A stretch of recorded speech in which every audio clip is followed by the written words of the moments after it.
Welcome. आज का हमारा topic research methods in psychology है, यानी कि जो रिसर्च साइकोलॉजी में इस्तेमाल होती है हम उसको आज ब्रीफली पढ़ेंगे। There are 3 types of research which psychologist use, यानी कि साइकोलॉजिस्ट 3 तरह की रिसर्च को इस्तेमाल करते हैं। Number 1, descriptive research. इस रिसर्च में साइकोलॉजिस्ट बिहेवियर और इवेंट्स को डिस्क्राइब यानी बयान करते हैं। Number 2, correlational research. इस रिसर्च में रिसर्चर्स 2 या 2 से ज़्यादा इवेंट्स के दरमियान रिलेशनशिप और इस रिलेशनशिप के दरमियान स्ट्रेंथ को चेक करते हैं। Number 3, experimental research. इस रिसर्च मेथड में रिसर्चर्स लेबॉर्ट्री में कंट्रोल सेटिंग के ज़रिए पार्टिसिपेंट्स के बिहेवियर या इवेंट्स की कॉजेज़ को जानने की कोशिश करते हैं। लिहाजा experimental method cause and effect relationship को मालूम करता है। तो आइए आज हम डिस्क्रिप्टिव रिसर्च की बात कर लेते हैं। Definition of descriptive research.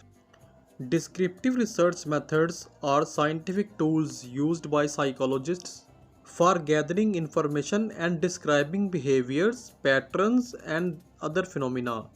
यानी डिस्क्रिप्टिव रिसर्च मेथड्स ऐसे साइंटिफिक टूल्स होते हैं जिनको साइकोलॉजिस्ट बिहेवियर्स, उनके पैटर्न्स और कुछ दूसरे इवेंट्स यानी वाक़यात के बारे में मालूमात हासिल करने और उनको बयान करने के लिए इस्तेमाल करते हैं।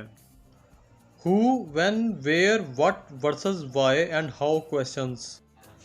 Descriptive research methods focus on who, when, where and what questions। यानी कि जो डिस्क्रिप्टिव रिसर्च मेथड्स हैं वो who, when, where और what questions के जवाबात देते हैं, लेकिन इसके बरक्स डिस्क्रिप्टिव मेथड्स वाई और हाउ क्वेश्चंस के जवाबात नहीं देते, यानी कि कोई बिहेवियर या फिनोमिना क्यों और कैसे वकू पजीर हुआ।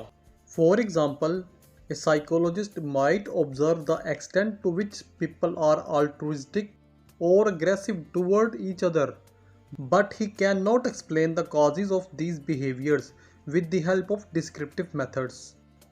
मिसाल के तौर पर एक रिसर्च साइकोलॉजिस्ट डिस्क्रिप्टिव रिसर्च के ज़रिए लोगों में अल्ट्रुइस्टिक यानी हेल्पिंग बिहेवियर और एग्रेशन का मुशाहदा तो कर सकता है, लेकिन वो इन बिहेवियर्स की वजूहात को एक्सप्लेन नहीं कर सकता।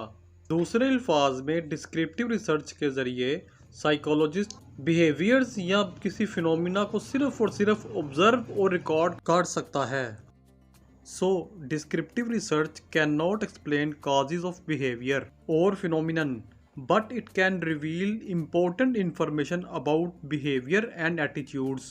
लिहाजा डिस्क्रिप्टिव रिसर्च किसी बिहेवियर या इवेंट की वजूहात को एक्सप्लेन तो नहीं कर सकती, लेकिन फिर भी ये लोगों के बिहेवियर और एटीट्यूड्स के बारे में अहम मालूमात फराहम करती है। Types of descriptive research methods.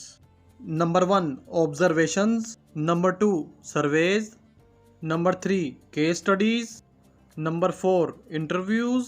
Number 5 and last descriptive research method is standardised tests.